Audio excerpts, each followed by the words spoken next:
Well, hello, good people. Mark Holmes here, and as always, I want to thank you all for watching, commenting, subscribing, and being part of the Joe Boo Sports Report. Without you guys, as well as you ladies, you know that this literally does not work. It is Monday night, holiday weekend. It is back to work and back to business, of course, tomorrow. Shout out to everybody who came in for our live stream. I appreciate each and every one of you all for being here and being part of the show. I have the best fans out there. And I realized something tonight during the live stream, and it makes perfect sense. We have so many wonderful ladies that come into the channel.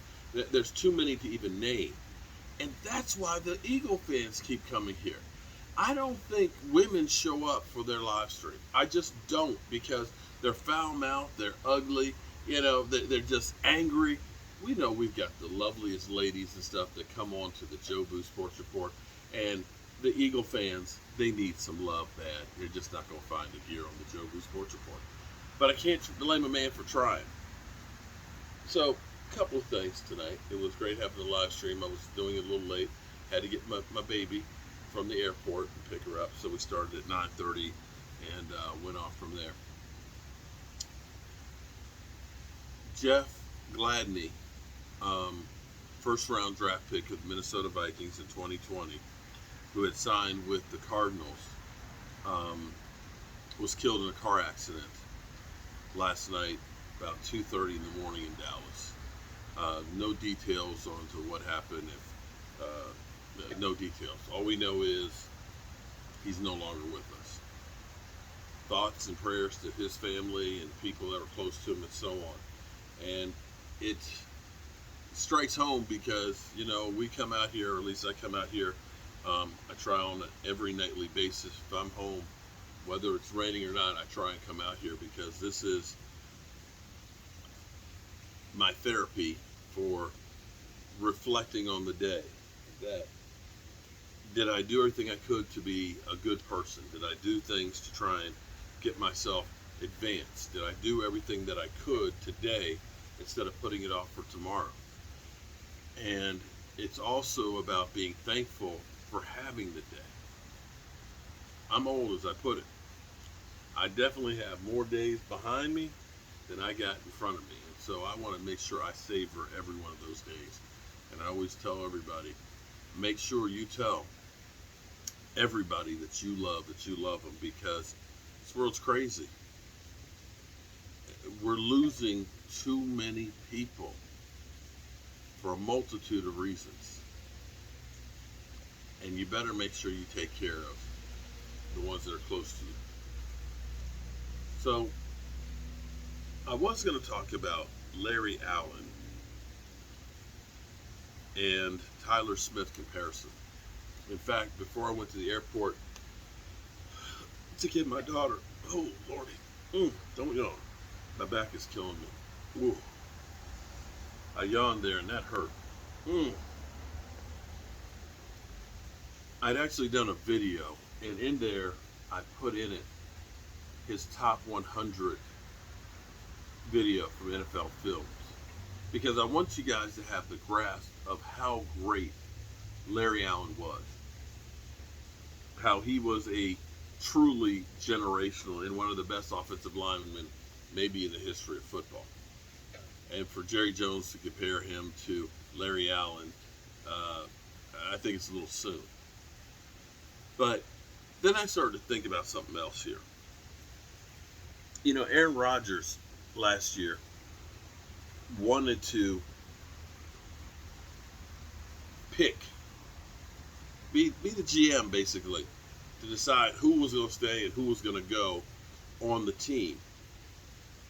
Because I'm the quarterback, I've got to work with these guys. I want to help pick the groceries, so when I cook this meal, I know what I've got. I don't want no off-brand, off-shelf shit. I want the good shit when I'm cooking.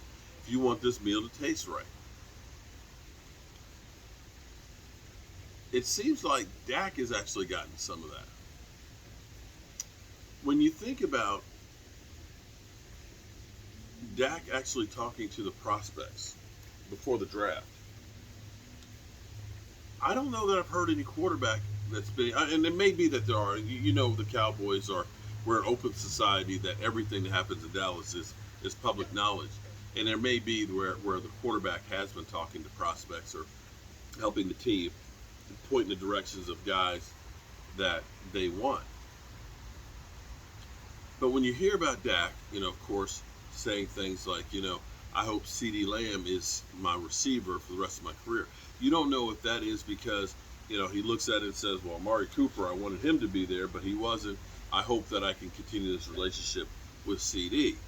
Or if it was actually that Dak had a part in the CeeDee Lamb decision.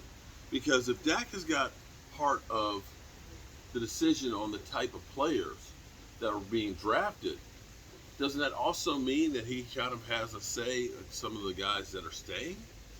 I can't believe that they would say, Dak, we want your opinion on the guys we want to pick up, but we don't want your opinion on Amari Cooper.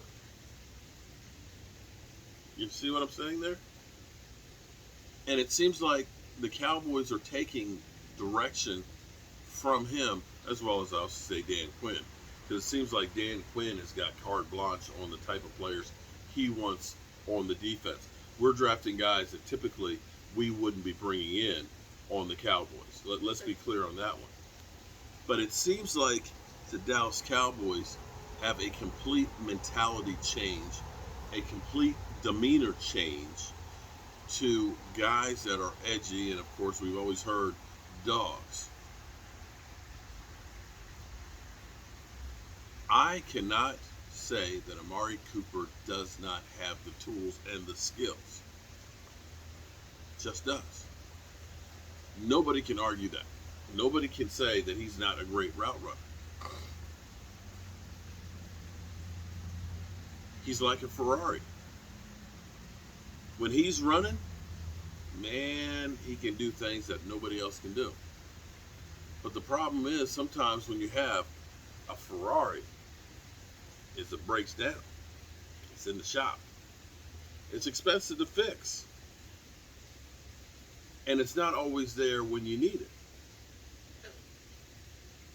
That's where a good old truck comes in. Because you know what? That truck can take that abuse. It can go off-road if you need it to.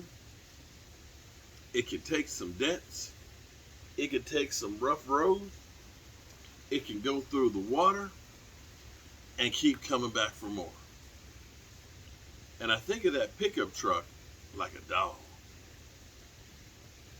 And we've heard so many times about the Cowboys looking for guys with a fight in them. Hearing Jalen Tolbert say that he wants to be part of the change in attitude here with the Cowboys. He's brand new here. How does he know about an attitude adjustment? You follow me? And that's where I think actually Dak Prescott has gotten more power to lead this team. And moving CD, that maybe Dak had a better relationship with CD. It seemed like it during the stretch that the two of them were beginning to really get on the same track, that Amari Cooper was falling out of favor. You could look at the body language of Amari Cooper after having COVID. That seemed like, it's like, I don't give a rat's ass. We heard that maybe there was an argument or a discussion about Dak and Amari and things that were said. I don't know. I am doing what I do like everybody else does, speculate. But what I do know is the guys that are here, from Michael Gallup to CeeDee Lamb, to James Washington, to Jalen Tolbert, I may even say even Semi, are all kind of scrappy guys that are more like ride or die kind of guys. And it seems like those are the kind of guys that Dak Prescott wants on this team. We'll find out if the chemistry flows and if it works or not. And I'll save Larry Allen for another time. I appreciate y'all. And I hope everybody got back from their holiday.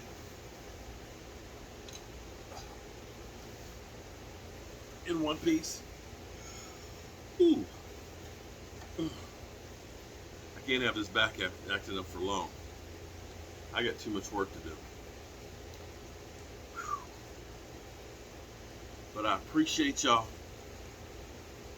And remember, tell somebody you love them tonight.